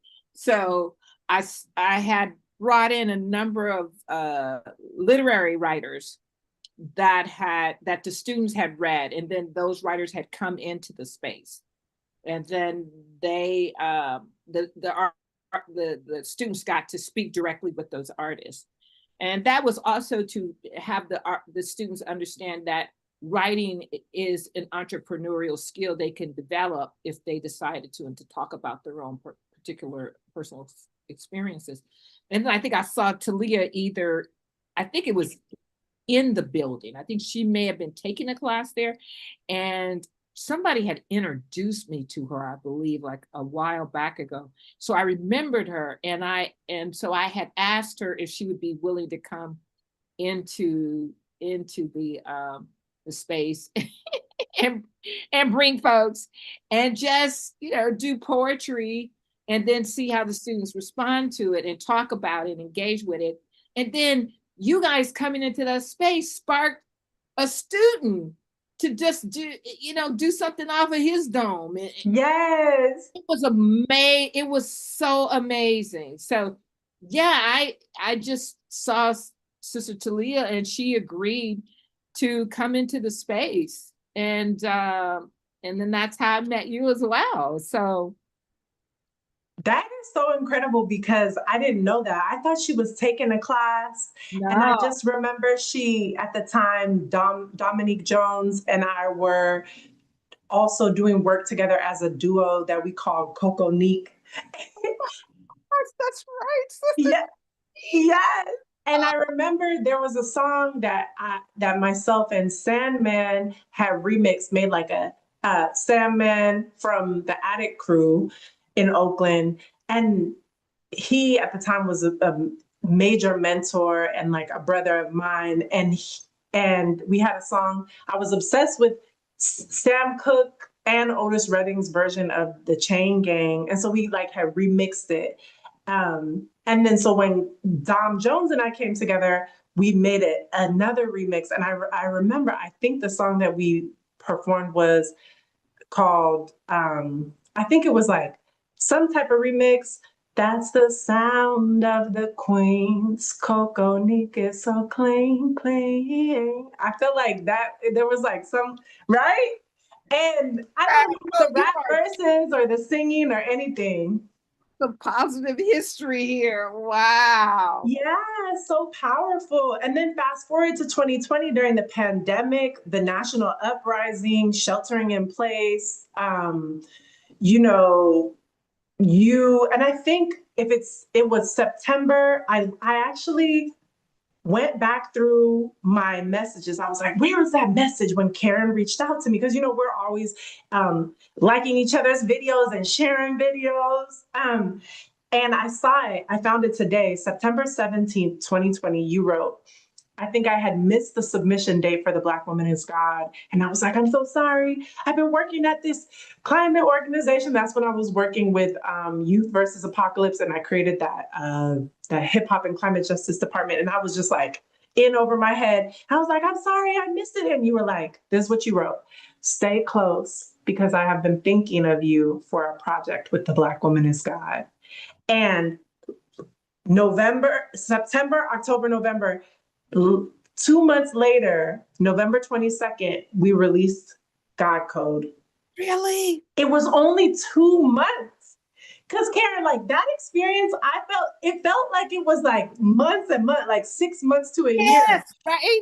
But I looked at when the video dropped, November 22nd, 2020, the national digital opening.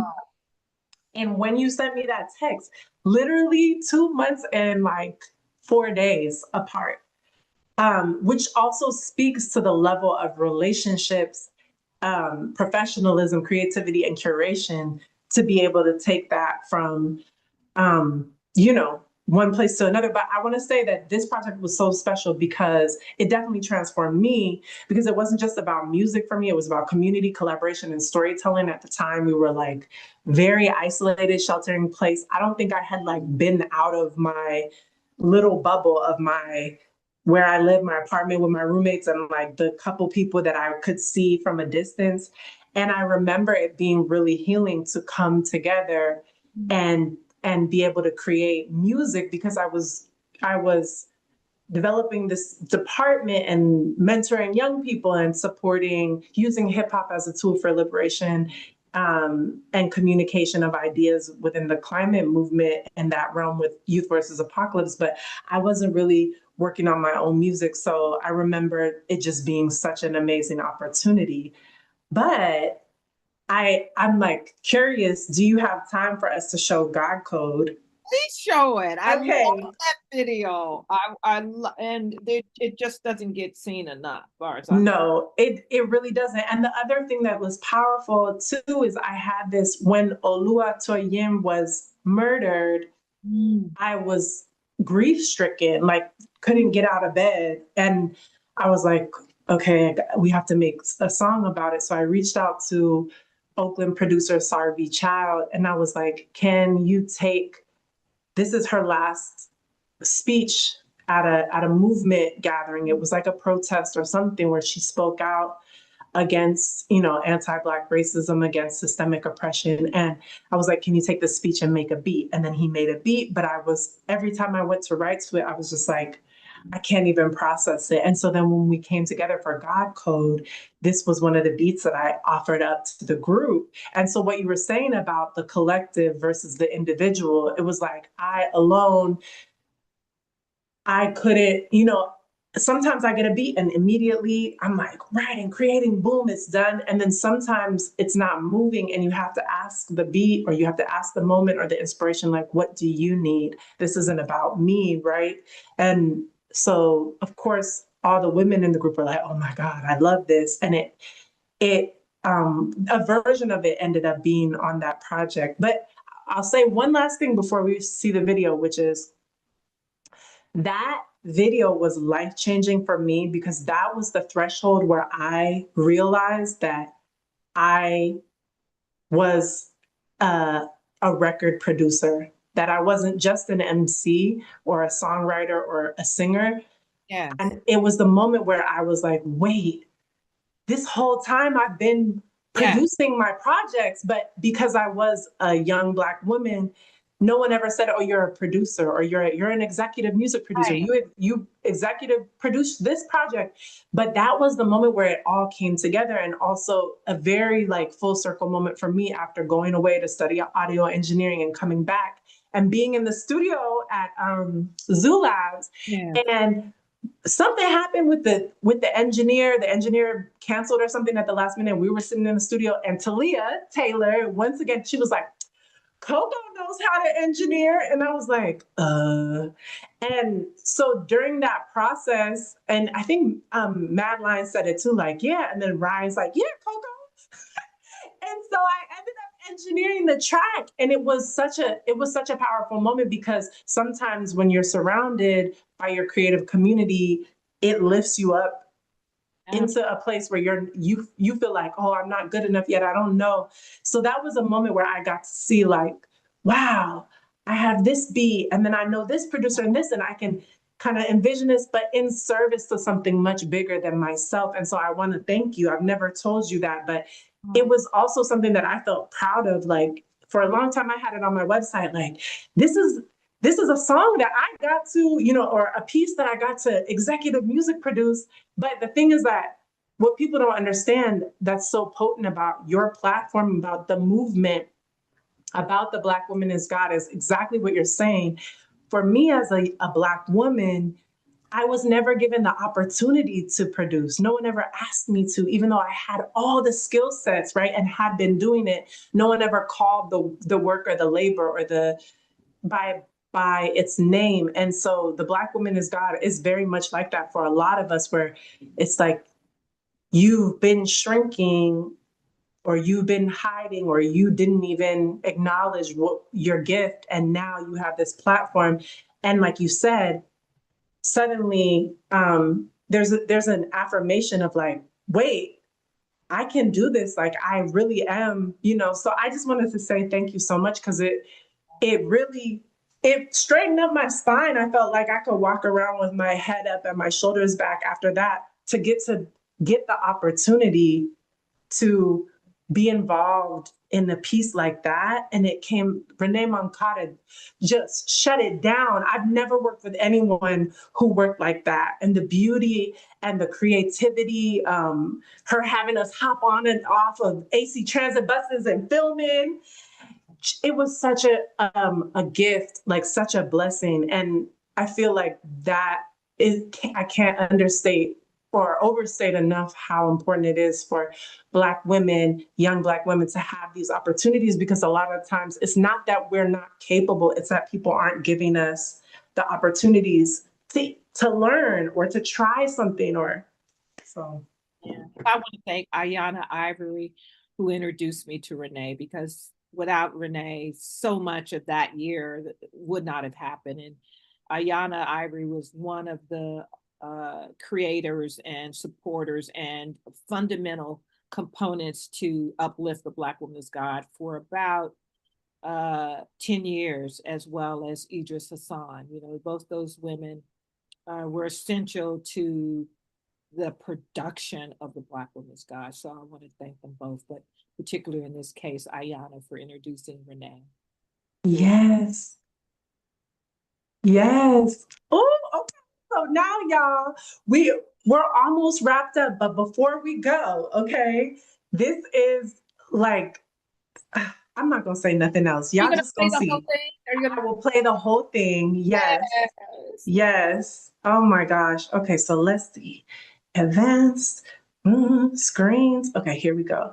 Now, you let me know if for some reason you can't hear it or you can't see it. Oh, and I have it ready too. I went and I practiced before you got on. I was like, if she says yes, I want to share this piece. They have Renee on here. I do need. Ooh, yes. Yes, because she's always, she has her own podcast. She's always doing stuff, but she's never being interviewed. And she absolutely is a woman in hip hop. Yes. She absolutely is. Oh my, yes. Ooh, okay, well, I'm gonna see if I can have her on. That would be amazing. Okay, let's see. Here we go. So it might take a little bit. All right, do what you need to do. All right, here we go. Let's bring this to the forefront.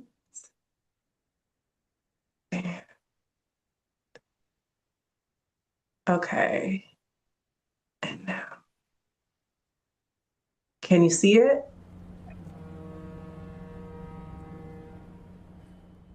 I cannot take my fucking skin color. Let me pause. Can you hear it? Can you see it? Yes. Oh my God. Okay. It's Okay. so Let me. beautiful. Let me. I'm already in. Yes. Okay, here we go. I wonder if it'll allow me to. Okay, hold a second. Now, I did this while I practiced beforehand because I was like, wait, resume, layout. That's okay. Share. Wait a minute. No, pause. Desktop one, is this it? Okay, hold a second. We're almost there. Let's see. Share. There we go.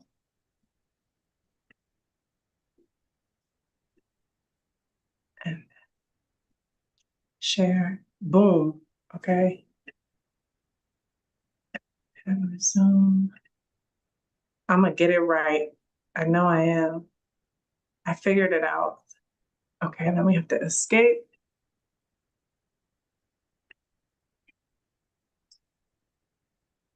I need to figure this out because when I tell you this is the one thing, okay. Let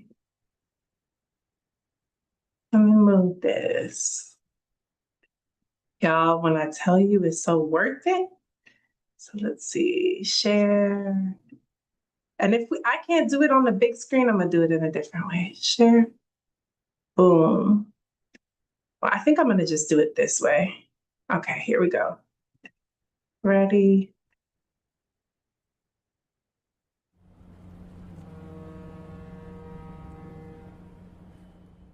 I cannot take my fucking skin color off. I cannot mask this shit, okay?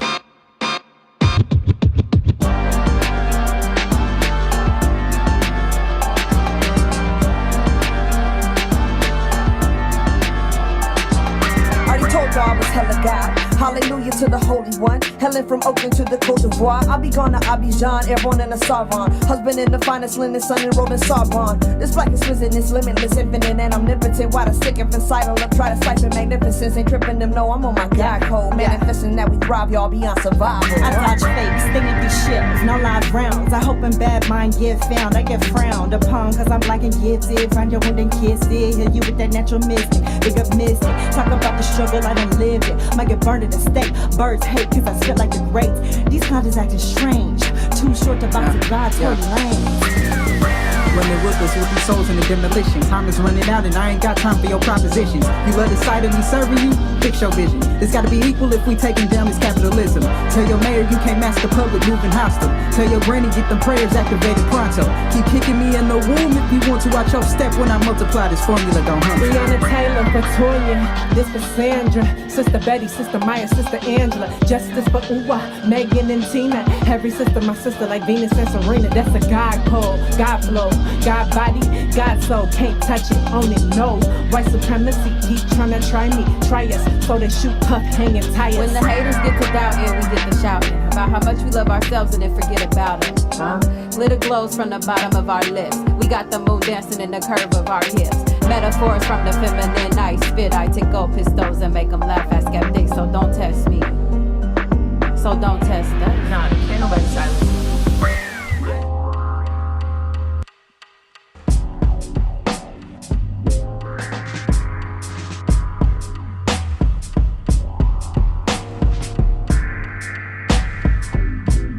Black woman is God. Cypher, let's go. Stand back or stand by. That's a plank in your eye, sir. How you gon' lead? Bought your degree off Fiverr. That's more bars than I should give this guy. Mama said, hush child, don't catch your pearls to the swine. To the most high, no lie, I got 5 for the diamonds. Divine queens who touched my life and inside of the rhyme. And Mama Tony, J. Callie, and the guy Nikki G. Sonia, Octavia, Tannery, all inspiring me. Sometimes it's hard to carry on. That's why my pops used to call this country Babylon. All they do is Babylon. I ain't blowing steam, but they perspirating. sweating bullets, they Shaitana Jason. I'm spraying like a sawed off. Listen, this music my religion. I follow its teachings. Give me your pulpit, they'll deacon. Just pay attention when I'm speaking. Just pay attention when we speaking. This is more than a promise. It's that guarantee that you can't dim the light of this comet. What you thinking you got it, no one-stop shop, this is chronic. Weigh your options quick, it's hard to dodge what's shown when it's honest. Disregard this as a trending topic. Gotta turn the mellows down cause I'm sensing too much sugar coating. You can tear a woman down and go kiss your daughter on the forehead. Nah, I got too much Miami. And if your eyes were watching God and you still fouling us, then you miss Zora's meaning. Hey, pass me the baton because I'm running, lapping. High knees, target practice, I'm gunning. Abolish the police, man, that's something. I hope you have my back, cause no telling when the haters coming. And to be real, I might get caught up, too busy loving with my boo thing, rapping something. Mwah. I'm just saying I'm only human. I'm for the movement, especially if Coco put some logic to it. Mic check, say her name and don't test us. Hollin' bust it open, I know when they talking reckless. Cause it's birthday nat, bust it open, birthday rap. Birthday began back in Africa, then spread across the map. And they want the essence of us, but don't want the lessons from us. Want the golden diamonds, pack the ships up, reaping blessings from us. Karma always come around 360. The black woman is God, they can't fuck with we.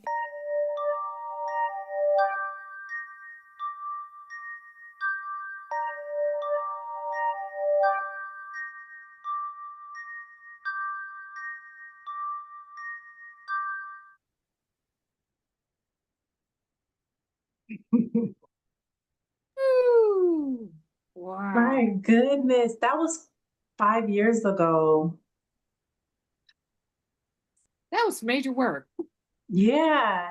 So before we wrap up this interview and we ask you one more time about how people can invest in the Black Woman is God and how people can invest in your work as a whole, I was just curious with that piece, what was your initial vision for God Code? You know, how did it evolve over the course of the project? Because I remember when you were like, you know, stay tuned because I have an idea. You know, the vision was bubbling. Well, I all of you guys were so powerful individually, and I was trying to figure out how could I get you all in the same space doing something. It was just an idea that came to me, to have, you know, all of you just do something powerful, to collaborate in some kind of way. And I really didn't envision anything beyond that. I just knew from past experiences, if you bring incredible talents together, they're going to elevate whatever the space is that you're asking them to enter into. So I didn't know what was going to manifest. And then bringing Renee in, I just didn't know. I just knew that you guys were all individually incredible human beings. You were all going to bring your own element of God into the space and produce something. I didn't know if you guys had ever worked together before. Like, I'm just thinking as I'm watching the video, I'm going, had they ever worked together? Had they ever collaborated together before this moment? So it was just, I have these moments where I just trust the vision, right? And that was one of those moments where I wanted to bring you guys all together and see what could happen. It was such an incredible moment. And the other thing that I remember appreciating about you were like open to us brainstorming, like, you know, who needs to be involved in this? You know, who needs to be? So it came together in an organic way where we all had relationships with each other. And, you know, you could see that. And during the process, but also, you know, you could see that on screen. And it wasn't like, let me pick this person who doesn't know, you know, this other person at all. It was like long histories, you know. Okay, so literally just 2 questions. What do you want young Black women artists, or even not even young Black women artists, because I think sometimes we focus on what do you want to say to the young woman, which is very important, but it's actually also important for us to speak life into each other no matter what age we're at. What do you want Black women artists to know about the craft, about the path, about the responsibility? That they have unlimited potential, unlimited, and that it's don't wait for people to give you permission. Give yourself permission to be as dynamic and creative and godlike as you are, and know that once you remove fear, you can imagine the best part of who you can be in the world. And it's even bigger than you can imagine if you just begin imagining. Yes. And if you are an artist, a Black female artist of any age, do you want to talk a little bit about this next exhibition and the open call for artists? Absolutely. So this particular exhibition is really pushing back against this political time we are in. The title of this exhibition is called United States Goddamn, and it's really a nod to, of course, Nina Simone's Mississippi Goddamn that she created in 1964, where she was looking at the murder of Emmett Till, the killing of the Black girls in the church, and other devastating historical moments that were happening during that time. And this song emerged as a resistance to it. And so this art project is really for not just Black women. This is the third year where I'm opening it up to the Black community, because I feel it's so necessary. As a family, we all come together. So I want youth, I want elders, I want Black men and women, I want trans folks, whoever is interested in being a part of the Black Women's God within the Black community. I'm asking you to come and participate in the project. So the application is on the Black Women's God TBWIG Instagram bio site, and it's also on Karen Seneferu's bio site. But also, if you go to the Black Women's God website and you click on 2025, it'll do a drop down menu and give you the application link. And even though the deadline is the 28th, I think I might extend it out maybe one more week. So just ignore that 28th date. I'm going to extend that, give artists time, because I have a feeling, like I usually do, I'm going to have to email individuals to say, okay, get your work in. It's time to get your work now. So I'm talking to you too. Get your work in. Get your work in. You know, I would love that. I don't know if you can do it or not, but one, I would love to have you perform in the Black Women's God. That would be so amazing. I would love to. And so if that's possible, I would love to have that happen. And I would love to have your album cover photographed. That's right. Confessions of a Black feminist rapper. That rapper. It's so amazing. It's a feeling. I know that children see it, they'll be like, it's going to speak to them. And so I would love to have, as a poster in the Black Women's God. That's so amazing. That's such an amazing. So I'm going to keep pushing you until you put it in the show. Okay. All right. I will submit it this year. And I wonder if there's a way to do it and have an audio installation where they can listen to a song or a couple of songs off the project that they understand the. Oh. Let's talk about that. Okay. Yeah, that's possible. Yeah, we could do something like a MP3 or something that could be somehow attached with some earphones. Yes. Okay.